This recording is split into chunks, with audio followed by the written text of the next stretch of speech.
نویت سنت الاعتکاف۔ پیارے پیارے اسلامی بھائیوں، جب کبھی داخل مسجد ہو یاد کر کے اعتکاف کی نیت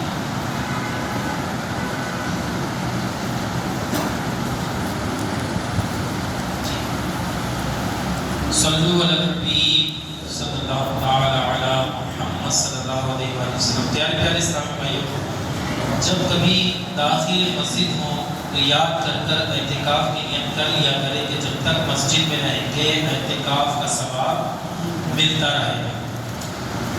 یاد رکھیں کہ مسجد میں کھانے پینے، سونے، سحری، افطار کرنے، یہاں تک کہ آب زمزم یا دم کیا ہوا پانی پینے کی بھی شرعاً اجازت نہیں۔ البتہ اگر اعتکاف کی نیت ہوگی تو یہ ساری چیزیں ضمناً جائز ہو جائیں گی، اور اعتکاف کی نیت بھی صرف کھانے پینے یا سونے کے لیے نہ ہو، بلکہ اس کا اصل مقصد اللہ کریم کی رضا۔ فتاوی شامی میں ہے کہ اگر کوئی مسجد میں آئے اور کھانا پینا سونا چاہے تو اعتکاف کی نیت کر لے، پھر کچھ دیر ذکر اللہ کرے، درود پاک پڑھ لے، قرآن کی تلاوت کر لے، مکروہ کام نہ ہو نفل پڑھ لے، پھر جو چاہے کرے، یعنی اب چاہے تو وہ کھا پی یا سو سکتا ہے۔ اللہ پاک کے آخری نبی صلی اللہ علیہ وسلم کا فرمان رحمت نشان ہے، جو مجھ پر ایک مرتبہ درود پاک پڑھتا ہے اللہ کریم اس پر 10 رحمتیں نازل فرماتا ہے، اور ایک فرشتہ اس درود پاک کو مجھ تک پہنچانے پر مقرر ہے۔ سبحان اللہ۔ صلو علی الحبیب صلی اللہ تعالی علی محمد صلی اللہ علیہ وسلم۔ قریب تشریف لے آئیے تاکہ پیچھے سے آنے والوں کو آسانی ہو جائے۔ اس طرف بھی جو اسلامی بھائی بیٹھے ہیں وہ قریب تشریف لے آئیں۔ ماشاء اللہ کریم، اللہ تبارک و تعالیٰ کا کروڑا احسان ہے کہ ہم نے ماہ رمضان پایا، رمضان کا پہلا جمعہ بھی پا لیا۔ آئیے کچھ اچھی نیت کر لیتے ہیں کہ عاشقان رسول ہر کام سے پہلے ہمیں اچھی نیت کرنے کی اپنی عادت بنانی چاہیے، کہ اچھی نیت یہ بندے کو جنت میں داخل کر دیتی ہے۔ بیان سننے سے پہلے آئیے کچھ اچھی نیت کرتے ہیں۔ نیت کیجیے مثلا علم سیکھنے کے لیے پورا بیان سنوں گا، با ادب بیٹھوں گا، دوران بیان سستی سے بچوں گا، اپنی اصلاح کے لیے بیان سنوں گا، جو سنوں گا دوسروں تک پہنچانے کی کوشش کروں گا۔ اپنی اصلاح کے لیے بیان سنوں گا، اس نیت پر ہمیں خاص توجہ دینی چاہیے کہ جب کبھی کوئی اصلاح کی بات ہو رہی ہوتی ہے تو نفس شیطان یہ کیا کرتے ہیں، ہمیں دوسری طرف توجہ لگا دیتے ہیں۔ جیسے جھوٹ کے بارے میں بیان ہوا، کسی نے ہماری نماز کے حوالے سے، کسی اور چیز کے حوالے سے اصلاح کی، تو ہاں ہمارے ذہن میں بات آئے گی کیا یہ معاملے میں تو فلاں گرفتار ہے، جیسے جو ہاں وہ بہت جھوٹ بولتا ہے، وہ بڑی ہمتیں کرتا ہے، وہ اس طرح سے، وہ اس طرح سے، تو یوں ہم خود اپنی اصلاح سے محروم رہ جاتے ہیں۔ تو ہمیں اپنی اصلاح کے حوالے سے کبھی بھی ایسا نہیں ہونا چاہیے کہ میری اصلاح ہو گئی، یا میں نماز پڑھنے والا ہو گیا، یا پھر کوئی بھی نیک کام کرنے والا ہو گیا تو میں سدھر گیا، بلکہ اپنی اصلاح کی کوشش میں ہمیں لگے رہنا ہے، مرتے دم تک اپنی اصلاح کرتے رہنی ہے، علم دین حاصل کرتے رہنا۔ صلو علی الحبیب صلی اللہ تعالی علی محمد صلی اللہ علیہ وسلم۔ الحمدللہ پیارے اسلامی بھائیو، رمضان المبارک کی بابرکت، پر نور، پر بہار گھڑیاں اور رحمتوں کی چھما چھم برسات ہو رہی ہے۔ الحمدللہ لمحہ لمحہ برکت ہے۔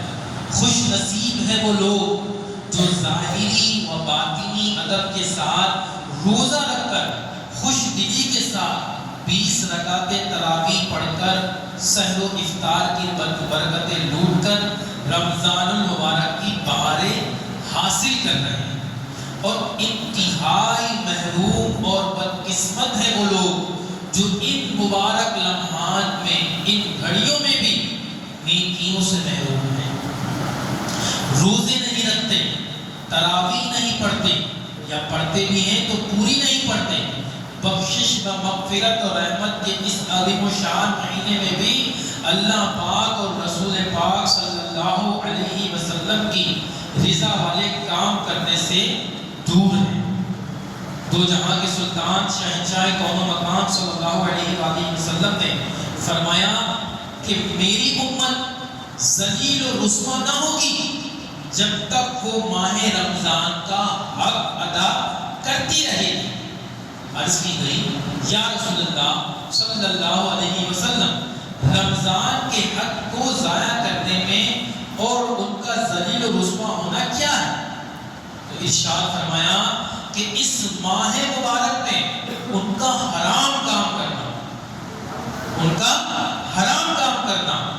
پھر فرمایا کہ جس نے اس ماہ میں یعنی رمضان میں زنا کیا، شراب پی، تو اگلے رمضان تک اللہ پاک اور جتنے آسمانی فرشتے ہیں سب اس پر لعنت کرتے رہتے ہیں۔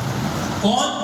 اللہ پاک اور جتنے آسمانی فرشتے ہیں سب اس پر کیا کرتے رہتے ہیں؟ لعنت بھیجتے رہتے ہیں۔ پیارے اسلامی بھائیوں، آج دنیا میں کوئی ہمیں الٹا سیدھا کہہ دے، کوئی ہمیں لعن تان کہے تو کتنا برا لگتا ہے۔ ہم ہاتھا پائی پر آ جاتے ہیں، مار دھاڑ پر آ جاتے ہیں، گالی گفتاری شروع ہو جاتی ہے، برہم ہو جاتے ہیں، غصہ کرنے لگتے ہیں۔ کیا کہ سامنے والے نے ہمیں برا بھلا کہہ دیا، ہم پر لعن تان کی۔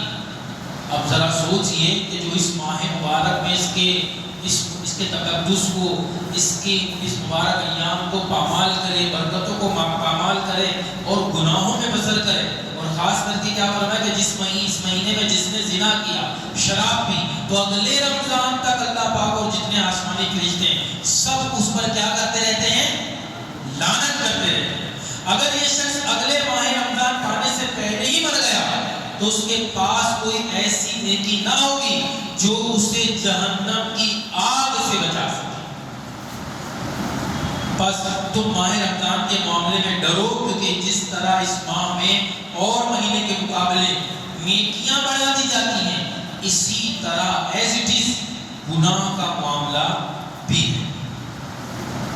اللہ پاک ہم سب کو ماہ رمضان کو اچھے انداز سے رضا الہی والے کاموں میں کرتے ہوئے، لمحے لمحے کی قدر کرتے ہوئے، نیکیوں میں، عبادت و ذکر و درود میں، فکر میں، قبر کی یاد کرتے ہوئے، مدینے کی یاد دل میں بسائے ہوئے، حسن اخلاق کا مظاہرہ کرتے ہوئے، والدین کا ادب کرتے ہوئے، عزیز رشتہ داروں کے ساتھ، مسلمانوں کے ساتھ بھلائی کرتے ہوئے، پڑوسیوں کے حقوق ادا کرتے ہوئے، غریبوں کی مدد کرتے ہوئے گزارنے اور فیضان رمضان خوب جھولیاں بھرنے کی توفیق عطا فرمائیں۔ آمین بجاہ خاتم النبیین صلی اللہ علیہ وآلہ وسلم۔ مکی مدنی صلی اللہ علیہ وآلہ وسلم کی پیاری پیاری بیٹی شہزادی کائنات خاتون جنت حضرت سیدہ فاطمہ الزہرا طیبہ طاہرہ عابدہ زاہدہ رضی اللہ عنہا کا عرس پاک گزرا۔ 3 رمضان مبارک جو گزرا، اس میں آپ رضی اللہ عنہا کا عرس پاک گزرا۔